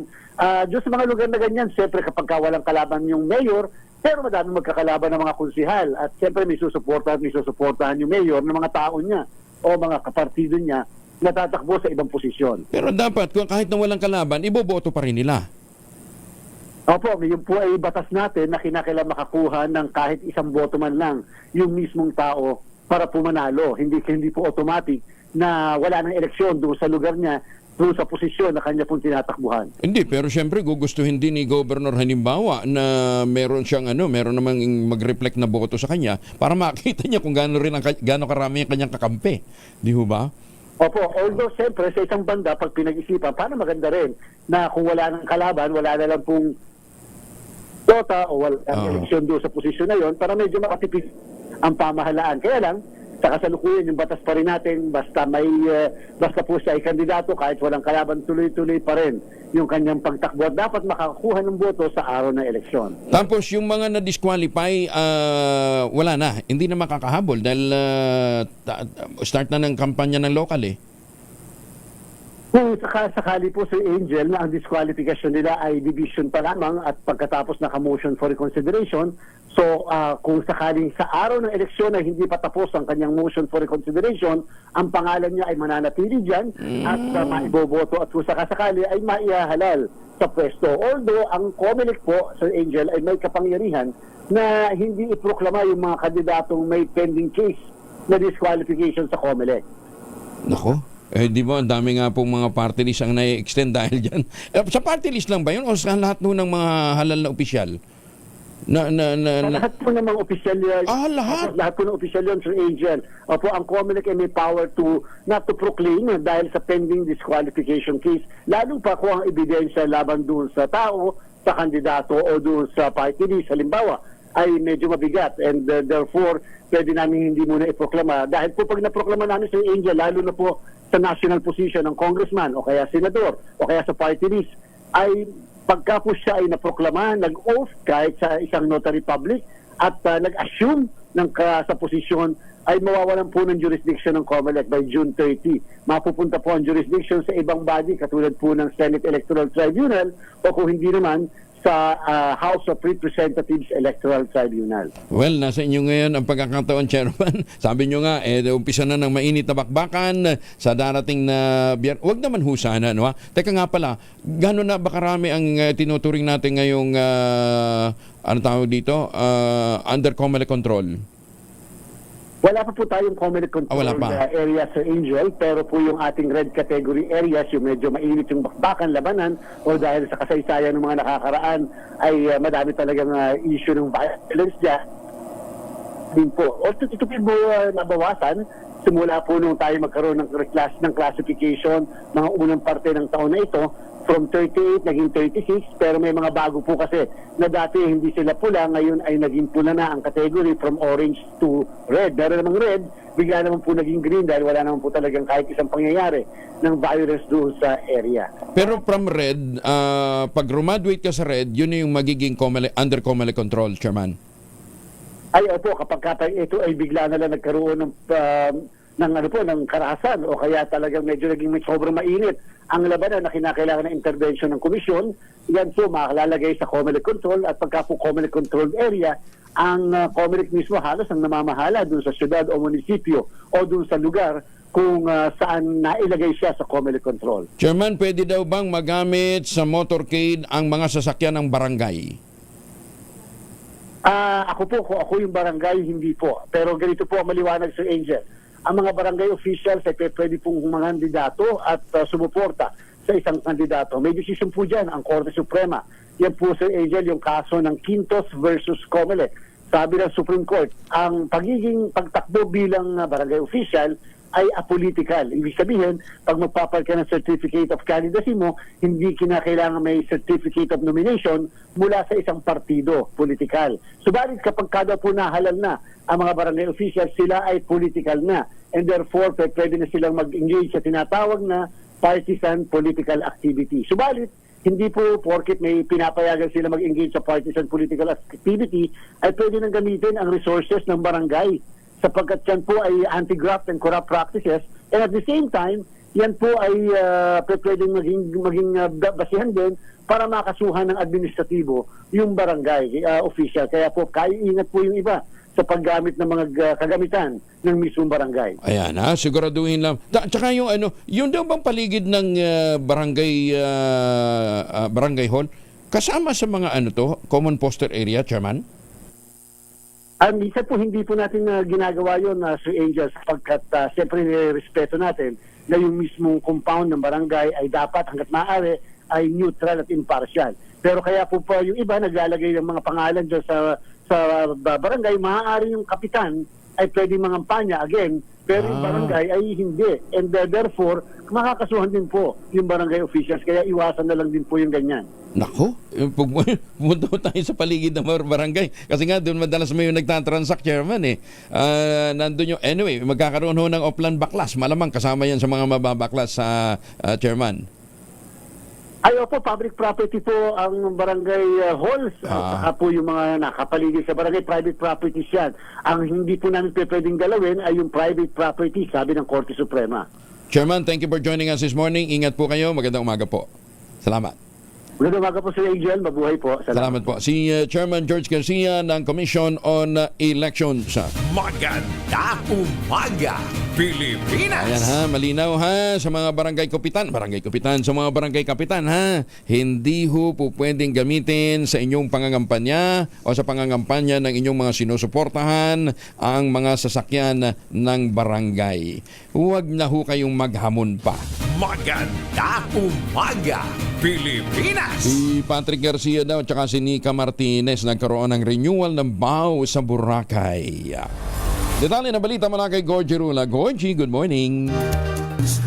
Simple at very intimate ang seremonya ng renewal of vows ng mag-asawang Patrick Garcia at Nika Martinez na ginanap sa Delin, Boracay noong Sabado ng hapon. Mga pamilya at malalapit na kaibigan ang dumalo at ilan sa mga close friends ng mag-asawa na dumating ay sina Paulo Contis, Kay Abad at Isabel Oli. Dapat ay dadalo rin daw si John Lloyd Cruz pero nagkaroon na daw ito ng emergency sa kanilang bahay kaya hindi ito natuloy sa paglipad pa Boracay. Itong renewal of vows ng mag-asawang Patrick at Nika ay selebrasyon ng kanilang 10th anniversary. Sa mga naipost na video, kitang-kita na sobrang saya ng mag-asawa sa kanilang affirmation of the renewal of vows at sumasayaw-sayaw pa itong si Patrick nang nagmarcha ito papunta sa pastor na siyang nag-officiate ng Christian ceremony. Sina Patrick at Nika ay nabiyayaan ng 4 na anak, 3 babae at 1 lalaki at meron na mga anak si Patrick sa aktres na si Jeneline Mercado. Tuloy pa rin sa pag-aartista si Patrick pero namimili ito ng mga projects dahil ayaw daw niyang iwan ang kanyang day job bilang isang financial advisor kasama ang kanyang asawa. May binabalak ding TV show na pagsasamahan nilang magkaibigan na sina John Lloyd Cruz at Paulo Contis at may pelikula rin siyang pinamagatang Con Mom na kung saan ay kasama rin niya sina Paulo at Kay Abad. Nakatakda itong mag-showing sa Mayo ng taong ito. Gorgie Rula po nag-uulat mula sa showbiz ng DZRH, una sa Pilipinas, una sa Pilipino. Maganda umaga, Pilipinas! Maraming salamat, Gorgie. May ngaagan sa mga uturang tanan sa Negros. Magandang umaga po sa mga taga-Aurora. 20 taon nang kasama sa public listed company sa Philippine Stock Exchange Index ang SM Investment Corporation. Sa loob ng 20 years, lumago ng 900% ang shares ng SM mula 123.27 pesos per share noong March 22, 2005. Umakyat ito sa 800 pesos nitong March 21 ngayong taon na may taunang paglago na 12%. Sa anniversary ceremony, sinabi ni SM Investment President at CEO Frederick Dibuncio, patunay ang makasaysayang paglago ng shares ng SM nang hindi matatawarang commitment ito sa mga Pilipino at bisyo ng kanilang founder na si Henry C. Sr. Naniniwala naman ang SM na tanda ng matatag na pamamahala at responsableng mga kasanayan ang nasabing paglago. Patuloy din niya silang mamumuhunan sa green infrastructure. Yayakapin ang innovation at susuportahan ang mga komunidad sa bansa tungo sa responsable at matatag na kinabukasan para naman sa susunod na henerasyon. Oy, belated happy birthday muna kay Senator Pia Cayetano. Noong palang March 22 yung birthday niya, no ha? Kasabay ng 21st wedding anniversary naman ni Senator Alan Peter Cayetano at Mayor Lani Cayetano. Happy birthday ha, Senator Pia. At belated 21st wedding anniversary kay Senator Alan at Mayor Lani. Happy birthday naman bukas. Ngayon ba? Bukas. Bukas pa? Yung kay Mayor Seni? Si Giselle ang may birthday ngayon. Magpapakain ba si Giselle? May pa-breakfast si Giselle? Wala. Meron. Maayos may sponsor na. Maayos Bukas naman ang birthday ho ni Mayor Seni Mendoza ng Talisay, Batangas. Mayor, happy birthday! Maganda umaga, Pilipinas. Doon sa mga magbe-birthday, padala nun ninyo ng Tangerine Chocolate. Ang Tangerine Chocolate po ay produkto ng mga magdiniyog ng mga magsasaka dyan po sa lalawigan ng Quezon. Sa tulong po ni Dr. Helen Tan, yung pong mga planting material ng kakao galing Davao, hinangkot po yan para maitanim sa ilalim po ng mga nyugan. Kaya ngayon, nagpo-produce na ho sila ng dekalidad na cacao beans, pinaprocess para maging Tangerine Chocolate. Available sa 0919-095-5935. May mahigit 10 variants po ang Tangerine Chocolate ha. Ng mga raw material ay galing din po sa ani ng mga magsasaka. I-check po ninyo sa tangerinechocolate.ph. Sabi nga po ni Dr. Helen Tan, ipinagmamalaki nila ang Tangerine Chocolate na bagamat ito'y gawang lokal, taste and looks global dahil tinulungan po ito ng DTI at saka ng DOST. Sabi nga ni Dr. Helen Tan, sino bang magmamalasakit sa Pilipino kundi ang kapwa Pilipino? Kaya sa bawat tangkilik po natin ng Tangerine Chocolate, pinalalakas natin ang loob ng ating mga magsasaka, pinalalakas natin ang ating lokal na ekonomiya. Tangerine Chocolate, 100% gawang atin. Maganda umaga, Pilipinas. Para sa ang Comadrona Party List na number 72 sa inyong mga balota, hindi lamang health issue ang iniulat ng Department of Health na halos 9,000 hanggang 10,000 ang nawawala sa kita ng pamilyang apektado ng tuberculosis o TB kada buwan. Kundi usapin ito ng social justice at pang-ekonomiya na direktang nakakaapekto sa lakas paggawa, mga bata at kinabukasan ng komunidad. Binanggit ni dating Assistant Secretary Cecil Bangcasantos, ang Chair Emeritus ng Philippine League of Private and Government Midwives, nominee ng Comadrona Party List number 72, ang sinabi ni Health Undersecretary Maria Rosario Berjere na tumaas ng 46% ang mga nasawi sa TB noong 2015 hanggang 2022. At 7% na kaso naman ng sakit ay pawang edad 0 hanggang 14.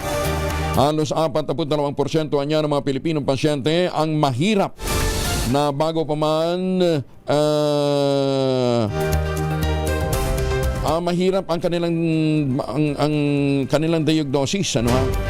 Ayon kay Asek Santos, kailangang ma-institutionalize ang mga insentibo para sa mga pribadong klinika at mga ospital na aktibong makikisangkot sa TB detection, treatment at follow-up care sa forma ng tax break, grants at mas mabilis na accreditation para sa mga participating health facilities.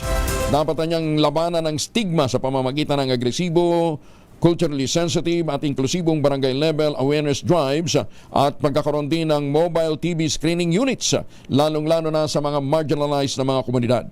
Maglulunsad ng nationwide digital registry na magkukolekta ng public at private facilities para sa mabilisang case reporting. Dapat din bumuo ng Universal TB Treatment Fund at isulong ang mga batas na magbibigay ng sick leave, reintegration support at proteksyon laban sa diskriminasyon sa mga empleyadong may TB. Ilan lamang yan sa mga binabalak sa katuparan ng Comadrona number 72 sa inyong mga balota kapag sila'y naluklok sa Kongreso. Maganda umaga, Pilipinas. 5:26. Bagong impormasyon kasama si Kuya Angelo Palmones. Magandang umaga, Pilipinas. 32 na makalipas ang alas 5 ng umaga.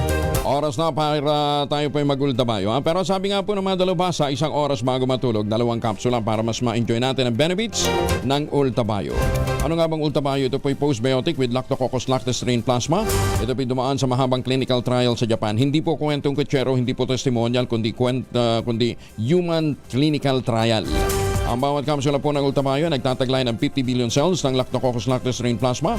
Siyempre, pagpasok nito sa ating sistema, ina-activate po nito yung PDC, yung commander ng ating immune system, plasmacytoid dendritic cell. At yan po ang nagtataboy ng mga toksin sa ating katawan habang tayo po ay natutulog. Siyempre, pagka magandang tulog, magandang gising. Pag magandang gising, magandang disposisyon natin sa maghapon. Ang Ultabayo po ay kauna-unahang postbiotic food supplement rehistrado sa Food and Drug Administration, halal certified. Kung meron pa ho kayong mga katanungan, mag-text lamang po sa 0917-110-6580. May mga medical experts po tayo nakastambay dyan para sumagot ng inyo pong mga katanungan. Available po ang Ultabayo sa Mercury Drug, Amesco Drug, Fastmed Pharmacy, John's Pharmacy at Curamed. Pero huwag natin kalimutan ha, ang Ultabayo po ay hindi gamot at hindi dapat gamiting panggamot sa anumang uri ng sakit. Magandang umaga, Pilipinas! At habang kayo po ay nagsashower, gamit nga po ang Shield Bath Soap. Ito ng mahiwagang tunog, nagkakahalaga ngayon ng 34,000 pesos. Mahiwagang tunog!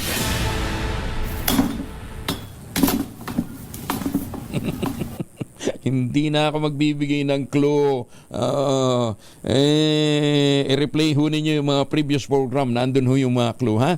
Ang inyo pong mga sagot, ipapadala po ninyo sa 0919-282-6485. Sundin po ang tamang format po ng pagte-text, empty space, name slash, address slash, contact number slash, at ang inyong sagot.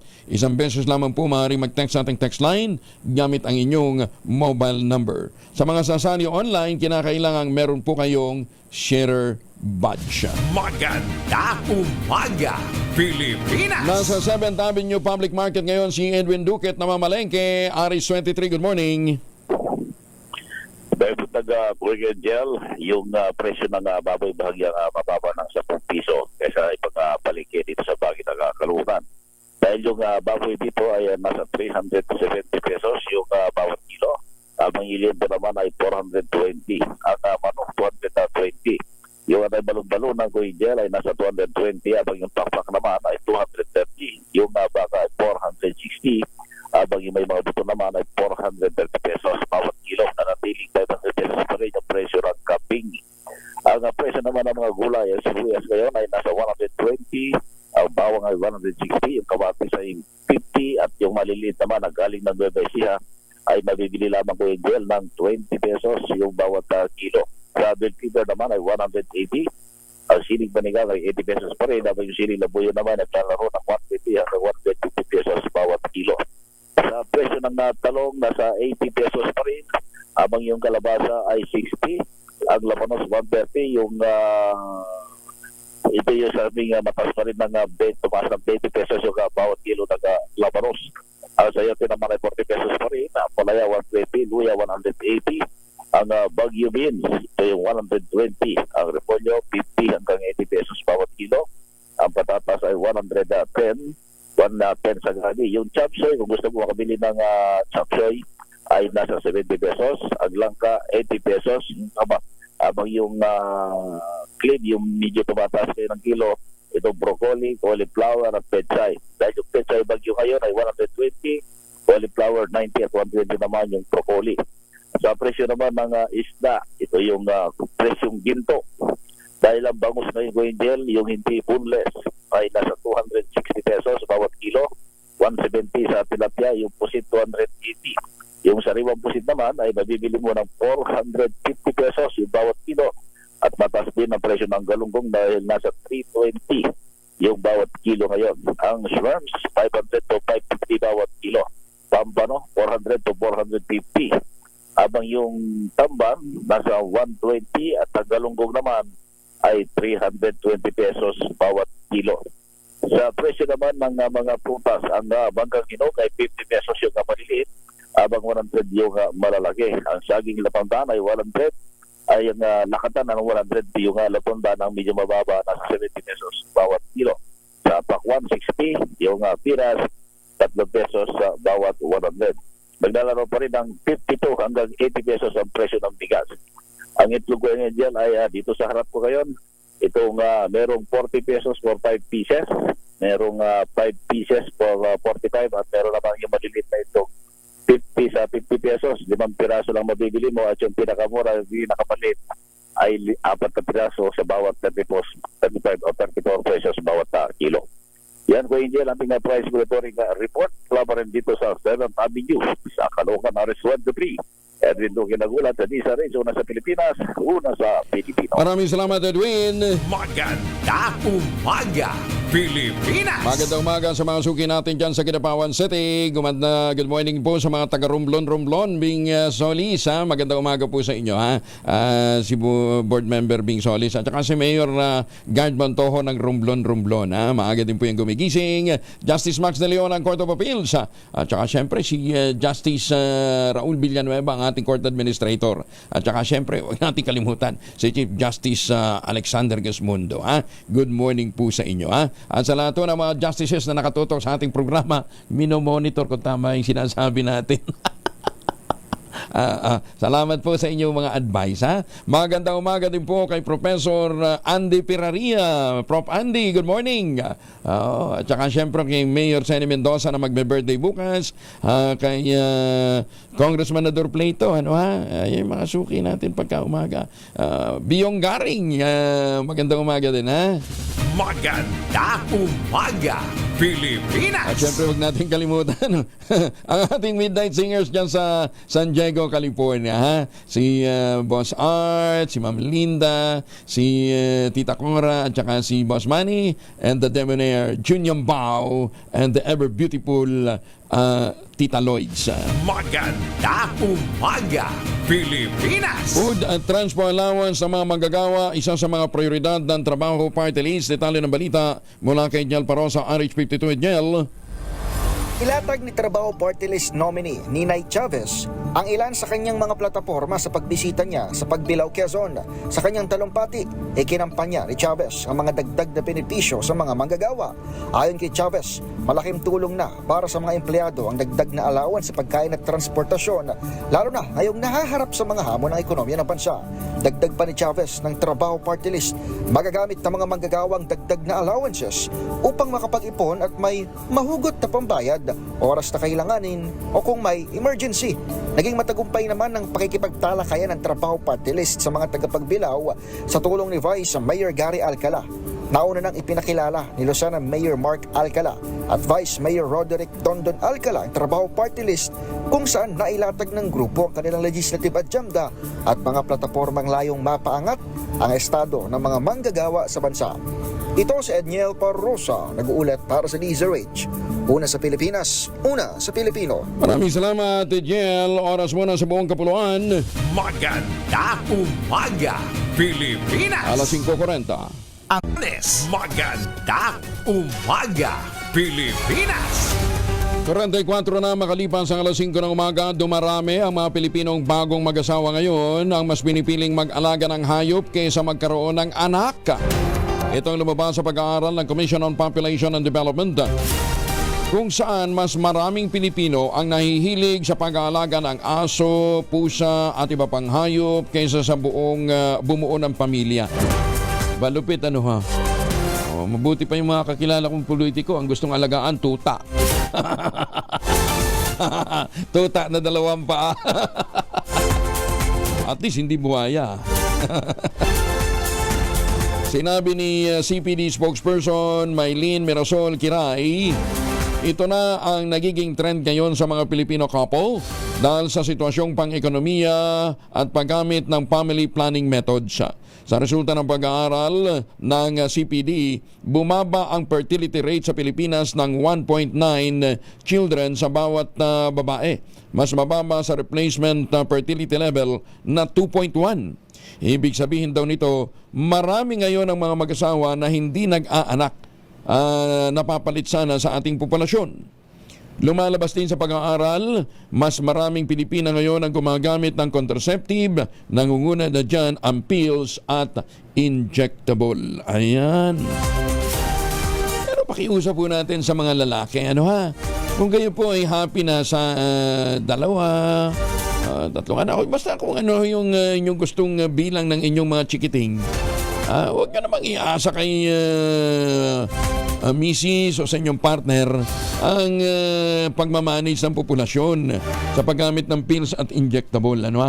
Libre din po ang NSB, non-scalpel vasectomy. Yan, para, di ba? Hindi sila yung pumapasan lang doon sa mahirap kaya yung halimbawa yung pagpapaligid. Di ba? Mahabang proseso din yun at saka medyo madugo. Yung NSB, no scalpel vasectomy nga lang po . Wala halos dugo.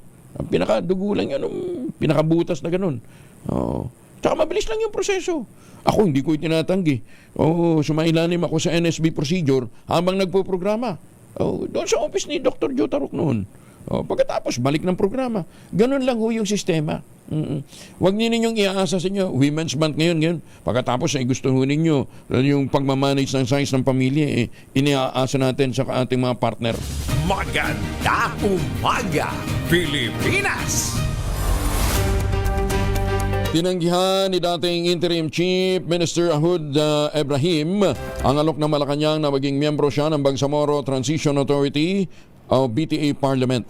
Kinumpirma mismo ni Ibrahim ang kanyang pagtanggi sa alok ng Pangulong Bongbong Marcos, ngunit hindi na niya idinitalye pa ang dahilan.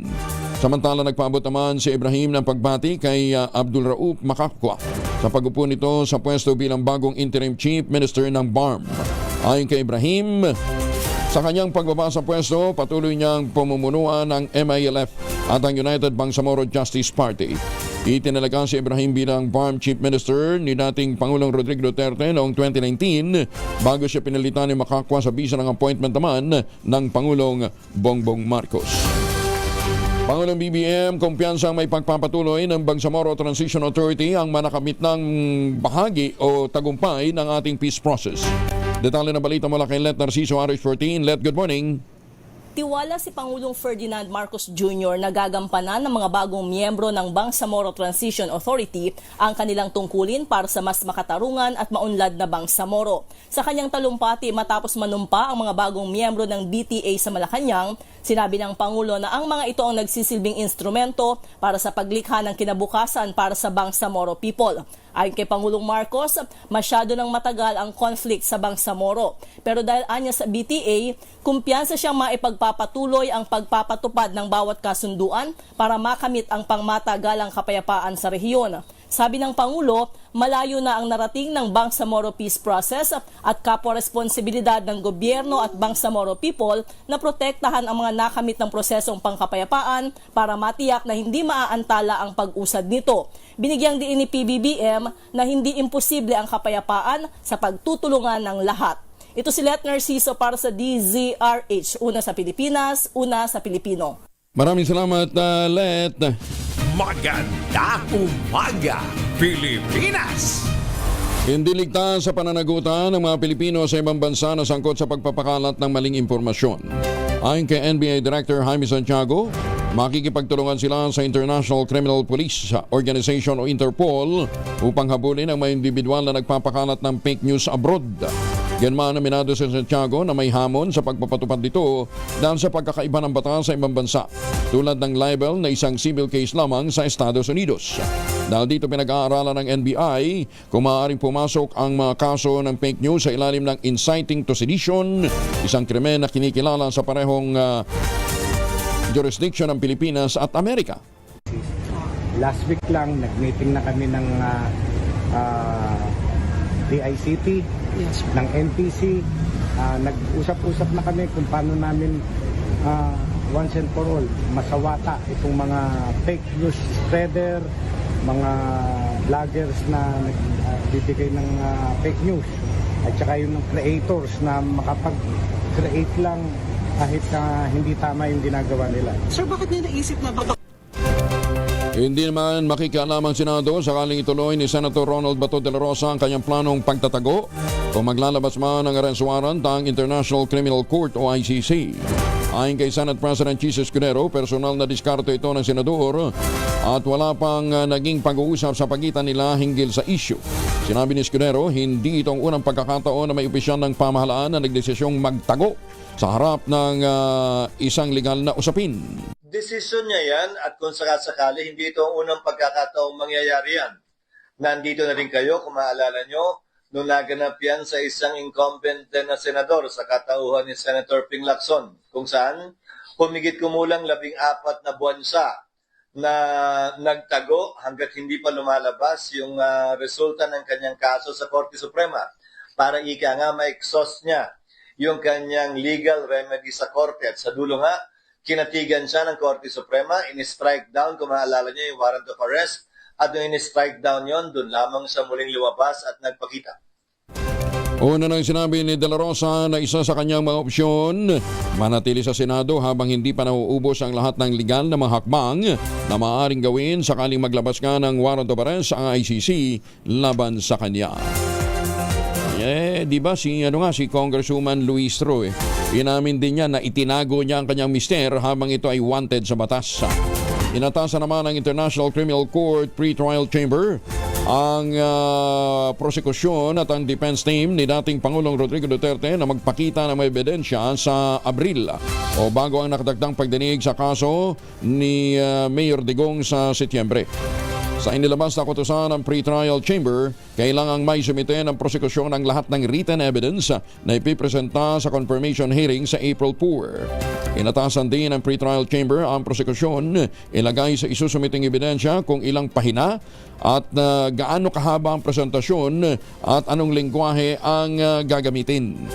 Sakali namang magpresenta ng mga video o audio recording bilang ebidensya, dapat ilagay ang transcript o translation ito kung available. Nakasaad din sa kautusan ng chamber, ilagay sa isusumiting ebidensya kung ilan at kung aling mga ebidensya ang mga walang confidential na impormasyon at maaaring ipaalam agad sa publiko. Ipinapalagay din ng chamber sa isusumiting written evidence kung meron at ilan ang nais na ipatawag na saksi upang tumistigo viva voce.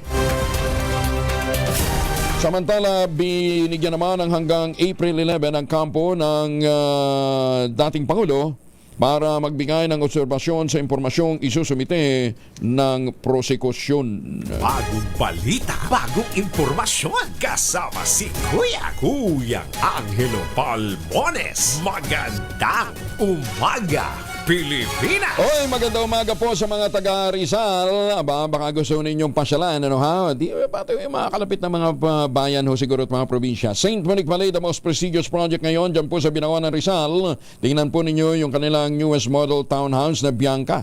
2-story townhouse yan na may balcony na may 2 hanggang 3 bedrooms. Pwede nyo ma-avail through Pag-ibig financing at less than 20,000 pesos a month. Payable in 30 years.